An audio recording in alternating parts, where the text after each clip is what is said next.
Hi. இன்றைக்கி நம்ம நெக்லிஜென்ஸை பற்றி இப்போ சொல்ல போகிறோம். ரத்தன் டாட்டாவோட அப்பா ஜேடி டாட்டாவோட கதை தான்.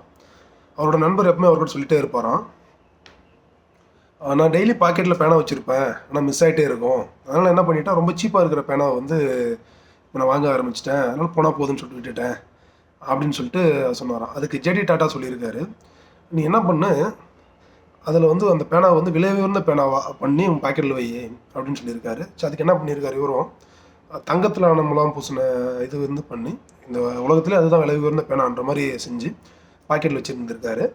ஒரு 3 மாதம் கழித்து மீட் பண்ணியிருக்காங்க. அப்போ சொல்லியிருக்காரு, டாட்டாஜி இப்போ என் பாக்கெட்டில் என்னோடய பேனா வந்து தொலைகிறதுல போயிருக்கு அப்படின்னு சொல்லியிருக்காரு. அப்போ ஜேடி டாட்டா சொல்லியிருக்காரு, நம்ம அந்த பொருளுக்கு வேல்யூ கொடுக்குறப்ப அது வந்து நம்மளை விட்டு மிஸ் ஆகாது.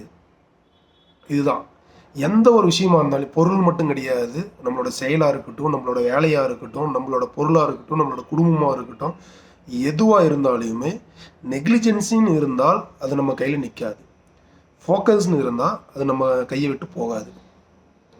அதுக்கான வேல்யூவை நம்ம வந்து ரெகுலராக கொடுக்கணும். அதனால் எப்போவுமே ஸ்கிப் பண்ணாமல் கான்சன்ட்ரேஷனோட எந்த ஒரு விஷயத்தையும் செய்ய பழகுங்க.